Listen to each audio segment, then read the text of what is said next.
And now it's time for our third and final speaker, Tanya Unkovich. And Tanya is no stranger to adversity. She's experienced it, written about it, and spoken about it. Tanya now coaches and mentors individuals and business owners on how to come back even stronger after adversity and use their experience as fuel to move them forward in life. Tonight, Tanya will share with us the easy strategies she uses and shares with her clients on how to make deep internal change so that you can show up once again with absolute certainty for your one magnificent life. Let's give Tanya the stage. Oh, thank you. Well, I'm going to start with a personal story which happened about 3 years ago. My husband and I, Grant, we decided to do something really bold and courageous, and for me, very much step out of our comfort zone. And we decided to go and live on a beach with no one else really. There's only about 30 other couples that live there. Now, for me, this is a really tough thing because there were no shops, not one, not even a dairy. So I'm someone who came out of Hawaii with 23 pairs of shoes once, and the customs officer said to me, well, thank you for supporting our economy, ma'am. So as you can imagine, this was a really tough thing for me. We decided to just do this for a year. I was going to finish my book on resilience, and my husband, he was going to commute and just do the normal thing. And we'd spent 6 weeks unpacking, so it was quite a chore, and we went to bed one night.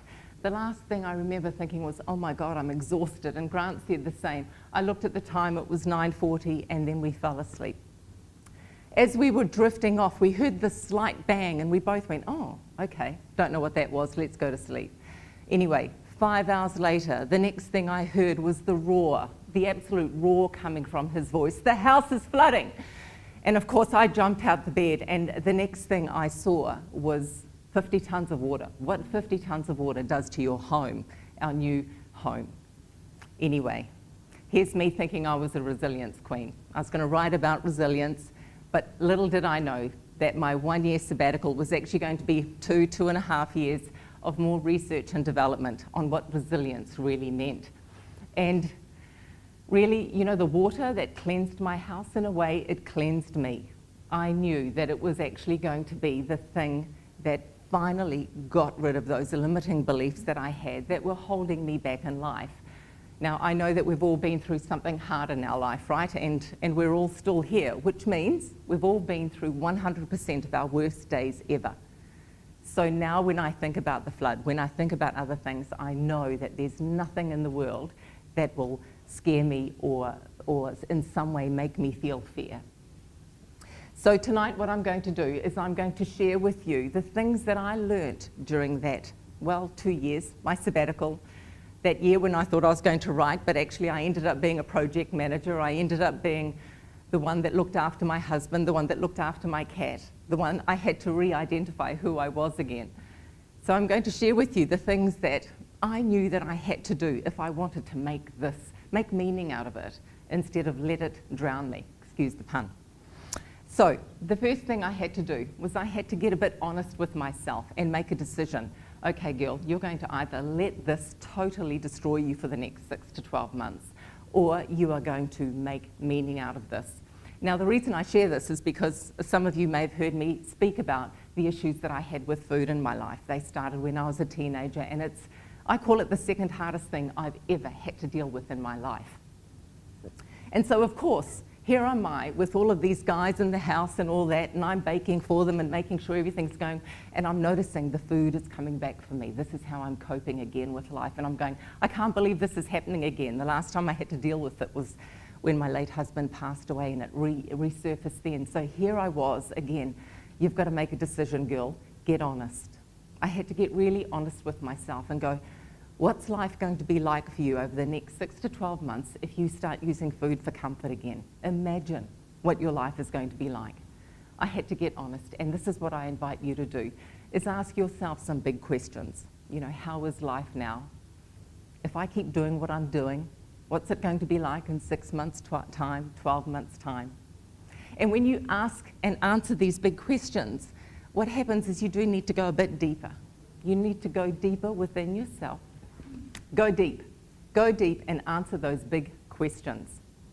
Now for me, those big questions were, Tanya, who are you now? You're not who you thought you were going to be during this time away. And I had to really look at those limiting beliefs that were keeping me stuck. You see, I like to talk about the things that people don't really like to talk about.